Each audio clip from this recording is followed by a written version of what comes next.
കർത്താവായ ദൈവത്തിൻ്റെ നാമം വാഴ്ത്തപ്പെടുമാറാകട്ടെ. വീണ്ടും ഒരുമിച്ച് കർത്താവായ ദൈവത്തിൻ്റെ തിരുസന്നിധിയിൽ കടന്നു വരുവാൻ തക്കവണ്ണം സ്വർഗീയ പിതാവായ ദൈവം വലിയ അവസരങ്ങൾ ഒരുക്കി തന്നതിനാൽ നന്ദിയോട് സ്തോത്രം ചെയ്യുന്നു. നന്ദിയോടെ മഹത്വപ്പെടുത്തിയാണ് ഈ തിരുവചനങ്ങളുടെയും ഈ യൂട്യൂബിലൂടെ കേൾക്കുന്ന എല്ലാവർക്കും കർത്താവായ യേശു ക്രിസ്തുവിൻ്റെ നാമത്തിൽ സ്നേഹവന്ദനം അറിയിച്ചു കൊള്ളുന്നു. ഇത് നിങ്ങളുടെ ജീവിതത്തിൽ അനുഗ്രഹമായി മാറട്ടെ എന്ന് കർത്താവിൽ പ്രാർത്ഥിക്കുന്നു. 116 സങ്കീർത്തനം അതിൻ്റെ 1 മുതൽ 2 വാക്യം വരെ. യഹോവ എൻ്റെ പ്രാർത്ഥനയും യാചനകളും കേട്ടതുകൊണ്ട് ഞാൻ അവനെ സ്നേഹിക്കുന്നു. ഞാൻ ജീവകാലമൊക്കെയും അവനെ വിളിച്ചപേക്ഷിക്കുന്നു. ഇത് ദാവീദിൻ്റെ ഒരു സങ്കീർത്തനമാണ്. ഈ സങ്കീർത്തന ഭാഗങ്ങൾ ഹല്ലേലൂയ. ഇവിടെ ദാവീദ് യഹോവയായ ദൈവത്തെ പാടി സ്തുതിക്കുകയും ദൈവത്തെ മഹത്വപ്പെടുത്തുന്നതായ വചനങ്ങൾ ആണ് ഇവിടെ എഴുതിയിരിക്കുന്നത്. യഹോവ എൻ്റെ പ്രാർത്ഥനയും യാചനകളും കേട്ടതുകൊണ്ട്. ഹല്ലേലൂയ. ദാവീദിൻ്റെ ജീവിതത്തിൽ പലവിധമായ പ്രതിസന്ധികളും മറ്റുള്ള ഓളങ്ങളും തിരമാലകൾ പോലെ ജീവിതത്തിൽ അടിക്കടി ഉയർന്നിരുന്നപ്പോൾ ദാവീദ് പറയുകയാണ്, എൻ്റെ പ്രാർത്ഥന എൻ്റെ യഹോവയായ ദൈവം കേട്ടിരിക്കുന്നു. അങ്ങനെയാണെങ്കിൽ ഇന്ന് ഇവിടെ ആയിരിക്കുന്ന ദൈവ പൈതലേ, നമ്മുടെയും ജീവിതത്തിൽ പലവിധമായ പ്രതിസന്ധികൾ കടന്നു വരുമ്പോൾ യഹോവയായ ദൈവത്തിൻ്റെ തിരുസന്നിധിയിൽ നമ്മൾ പ്രാർത്ഥിക്കുമ്പോൾ കർത്താവായ ദൈവം നമ്മുടെ ജീവിതത്തിൽ ഹല്ലേലൂയ അനുഗ്രഹങ്ങൾ പകരുവാൻ തക്കവണ്ണം ഇടയായിത്തീരും. അവൻ നമ്മുടെ പ്രാർത്ഥനയും യാചനകളും കേൾക്കുന്ന ഒരു കർത്താവായ ദൈവമാണ്. അതുകൊണ്ട് ദാവീദ് പറയുന്നു, ഞാൻ യഹോവയായ ദൈവത്തെ സ്നേഹിക്കുന്നു.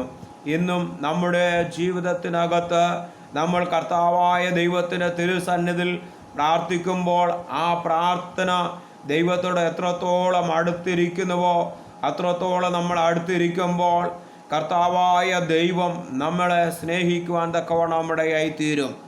അതുകൊണ്ട് ദാവീദ് പറയുന്നു, ദൈവം എന്നെ സ്നേഹിക്കുന്നു.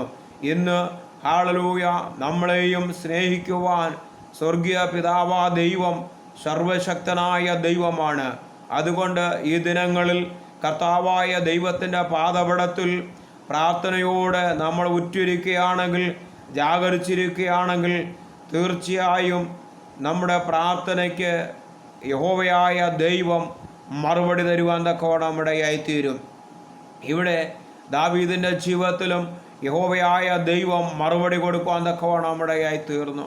നാമും ദൈവസന്നിധിയിൽ ഹല്ലേലൂയ നിഷ്കളങ്ക ഹൃദയത്തോടെ, നിർമ്മല ഹൃദയത്തോടെ, നുറുങ്ങിയ ഹൃദയത്തോടെ യഹോവയായ ദൈവത്തിൻ്റെ സന്നിധിയിൽ നമ്മളായിരിക്കുമ്പോൾ നമ്മുടെ വേദനകൾ അറിയുന്ന കർത്താവാ ദൈവം, നമ്മുടെ ശോധനകൾ അറിയുന്ന കർത്താവാ ദൈവം, തീച്ചുളയുടെ അനുഭവത്തിലൂടെ കടന്നു പോകുമ്പോൾ അവിടെയും ആ ഉള്ളം അറിയുന്ന ഒരു കർത്താവാ ദൈവം, ഇന്നും ജീവിക്കുന്ന ഒരു കർത്താവാ ദൈവം. ആ കർത്താവ് ഹല്ലേലൂയ നമ്മുടെ പ്രാർത്ഥനയ്ക്ക് മറുപടി തരുവാൻ തക്കവണ്ണം ഇടയായിത്തീരും. ഹല്ലേലൂയ. ആ ജീവിതത്തിന് മറുപടി ലഭിക്കുമ്പോൾ അടുത്ത 2 വാക്യത്തിൽ പറയുന്നു, ഞാൻ ജീവകാലമൊക്കെയും അവനെ വിളിച്ചപേക്ഷിക്കും.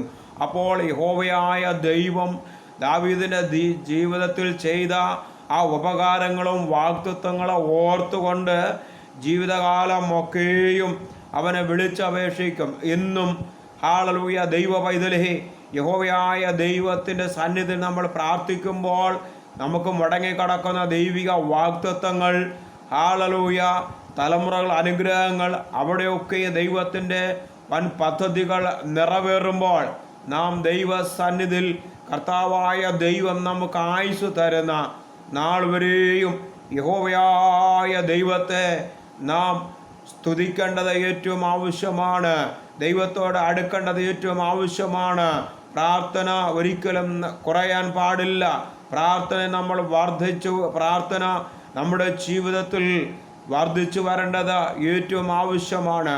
അതുകൊണ്ട് ഈ ഹല്ലേലൂയ ദിനങ്ങൾ ദൈവ പൈതലേ, നമ്മുടെ ജീവിതത്തിനകത്ത് എവിടെയാണോ പ്രാർത്ഥന കുറവുള്ളത് ആ പ്രാർത്ഥനയിൽ നിന്ന് ഹല്ലേലൂയ വീണ്ടും ആ പ്രാർത്ഥനയിലൂടെ തിരിഞ്ഞു വരികയാണെങ്കിൽ ഹല്ലേലൂയ നമ്മുടെ നമുക്ക് ആത്മീകമായി വർധനയുണ്ടാകുവാനിടയായിത്തീരും.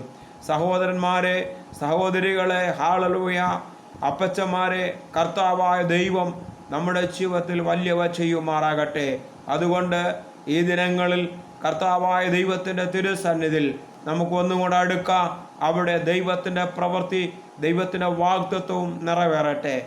ഈ തിരുവചനങ്ങളാൽ കർത്താവായ ദൈവം നമ്മളെ അനുഗ്രഹിക്കുമാറാകട്ടെ. ഈ വീഡിയോ സന്ദേശം നിങ്ങളുടെ ജീവിതത്തിൽ അനുഗ്രഹമായി മാറിയെങ്കിൽ മറ്റുള്ളവർക്കും ഷെയർ ചെയ്യുവാൻ തക്കവണ്ണം അപേക്ഷിക്കുന്നു. കർത്താവായ ദൈവം നമ്മളെ അനുഗ്രഹിക്കുമാറാകട്ടെ. സ്തോത്രം, സ്തോത്രം.